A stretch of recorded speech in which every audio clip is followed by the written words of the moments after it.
So in your book, the most important thing, you mentioned that economic downturns create some of the best investment opportunities. So far, investors have bought every dip in the markets.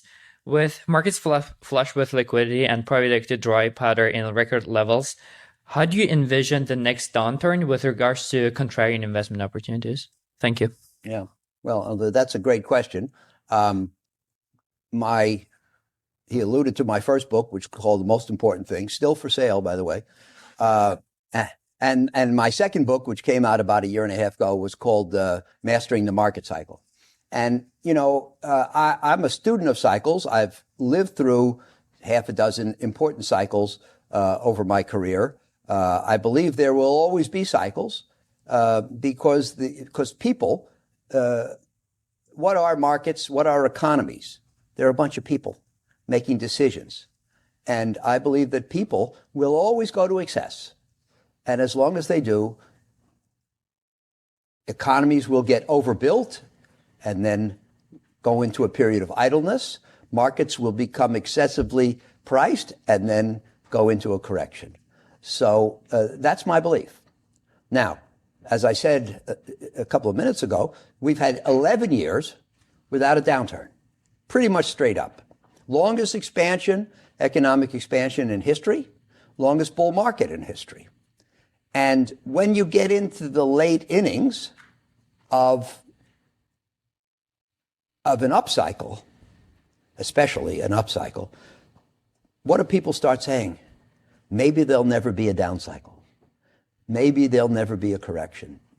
Maybe this time is different. Mm-hmm. In the past, excesses have been led to corrections, and bull markets have led to bear markets, and bubbles have led to crashes, but maybe not this time. And and by the way, there are people who are saying that today. The longer we go, the more they're prone to say it. So nobody says it in the first inning, in the first up year. Nobody says, well, maybe it's going to go 12. But in the fifth year, maybe they say it could go 13. And in the eighth year, they say this could go 16. And in the 11th year, they say maybe there'll never be a downturn. So by definition, if you think about it, the later we are in the upcycle, and ostensibly the closer we are to the downturn, the more likely they are to say there'll never be a downturn, or at least that it'll come later. And the only thing I can add to that is so far I can't prove them wrong. So, for example, in the U.S., there's never been an economic expansion of more than 10 years. And now we're in the 11th. So now people are starting to say, well, what about Australia? Australia's in the 29th year without a recession. So maybe the U.S. will go 29 years, which means that the distress investor, the person who likes to profit from crashes, isn't going to have any opportunities for another 18 years.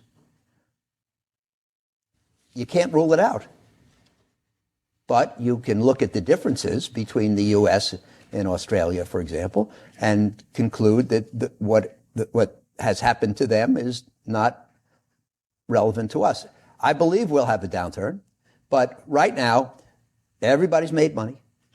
Money's really cheap. Everybody who has money is eager to put it to work. If you bought the dips in the last 11 years, you made money. Every problem's been corrected. A couple of months ago, we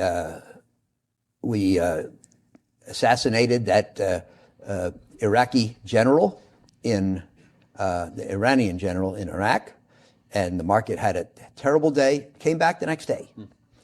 2 weeks ago, when the coronavirus started to worry people, we had a terrible day, came back.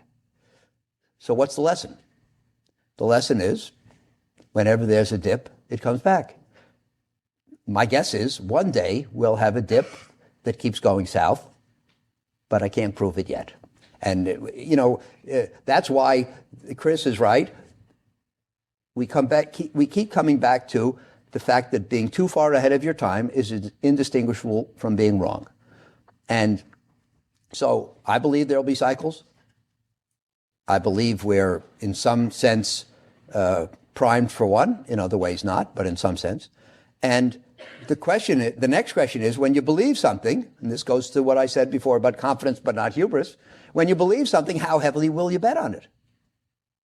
And if we would have bet last year that it can't go more than 10, we'd probably be out of business this year. So you can't bet too heavily on the things with regard to which you might be wrong. As Howard Marks said, the biggest investment opportunities are created during market downturns. Just look at recent history. In March of 2025, the S&P 500 fell nearly 20% in 2 months amid trade policy concerns. Then in March of 2026, fears surrounding the Iran-Israel-US conflict triggered another sharp correction of around 10%.